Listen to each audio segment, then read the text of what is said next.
राम नारायण राम, राम नारायण राम, राम नारायण राम।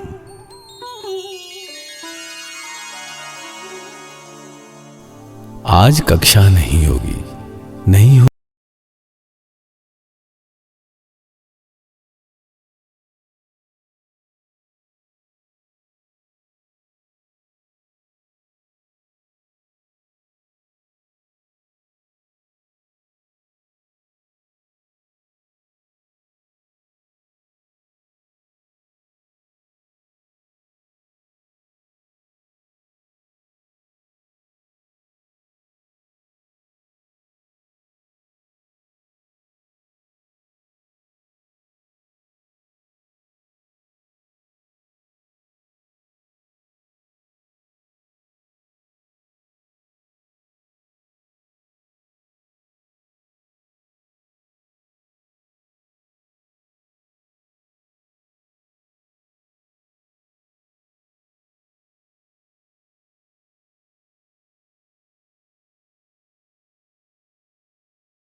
इसीलिए आज दिन भर चुप था।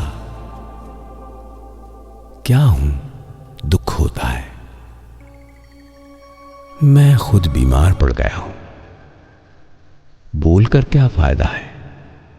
सब सोचकर चुप था।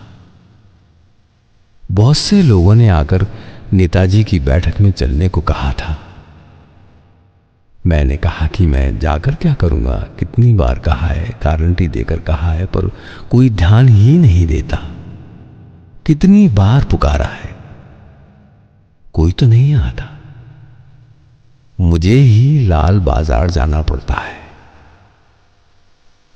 साधारण तौर पर मैं अखबार नहीं पढ़ता हूं, कभी कभार ही देख लेता हूं।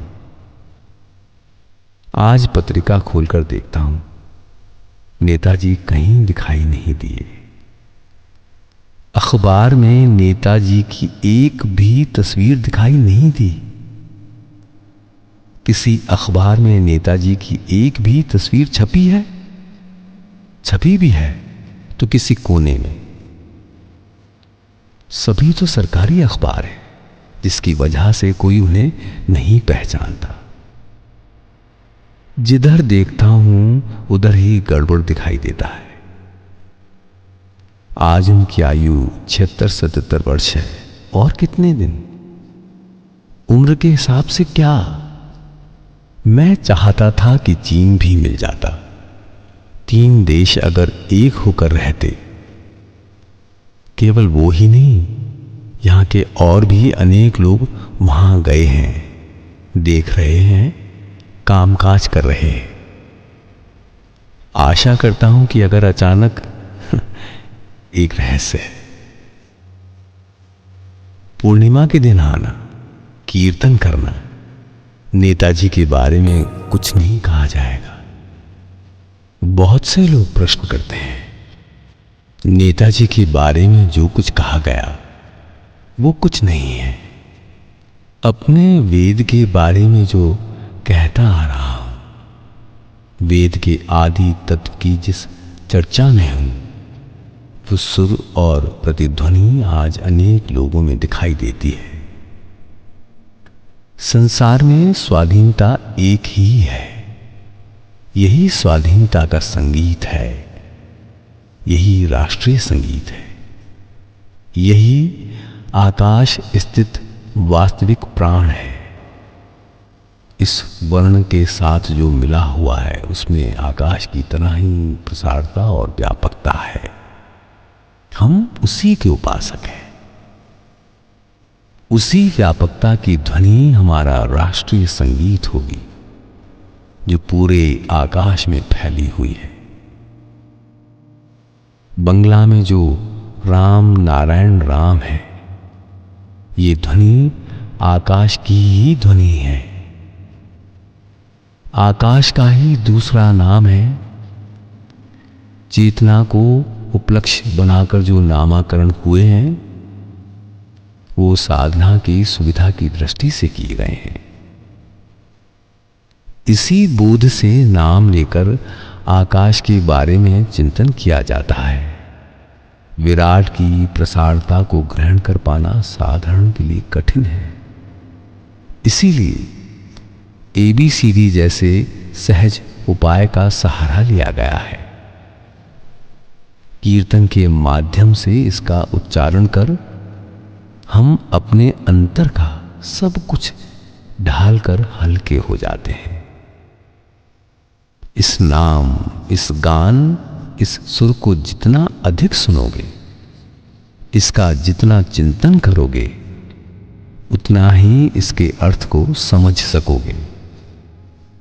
जिस प्रकार ए आ का अर्थ समझे बिना ही लिखना पढ़ना सीखा है, उसी तरह इस राम नारायण राम का बार बार उच्चारण या स्मरण करने से तुम्हारे अंदर स्वयं का बोध उत्पन्न हो जाएगा। तुम्हारे अंदर स्फुरण होगा। यही राष्ट्रीय साधना है। एकाग्र होकर सुखासन या पद्मासन में बैठकर निद्रा जैसी स्थिति में धीर स्थिर होकर इसका चिंतन करना। घूमना, बैठना, चलना, दौड़ना सब कुछ आसन का ही रूप है। अनेक प्रकार के आसनों में ही वो बहुमुखी नाम लिया जा सकता है। मन लगाने की कोशिश हमारे लिए उचित नहीं है। मन दास नहीं है। मन के पीछे समय नष्ट करना हमारे लिए उचित नहीं है। अगर अपने को स्वाधीन चिंतन में छोड़ देना हो तो उसे नहीं पाया जा सकता। जो रंग के अतीत हैं, वर्ण के अतीत हैं, अगर उसकी बात अंतर में लाकर हमेशा उसकी व्याख्या के बारे में सोचें, उच्च कंठ से उच्चारण करें, राम नारायण राम, राम नारायण राम। इसीलिए देवऋषि शिव विष्णु सभी ने एक स्वर में जीव जगत से कहा है, अल्प आयु लेकर आए हो। जो मनुष्य की बोध गम्यता के बाहर है, उस सहजात सुर से ही अति सहजात से बोध गम्य होगा।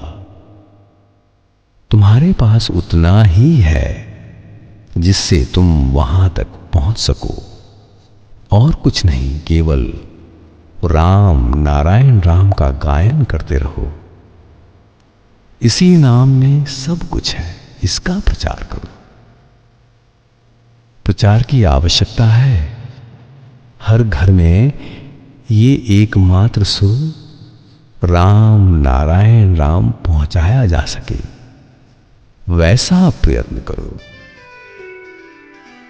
सब मिलकर बोलेंगे, राम नारायण राम, राम नारायण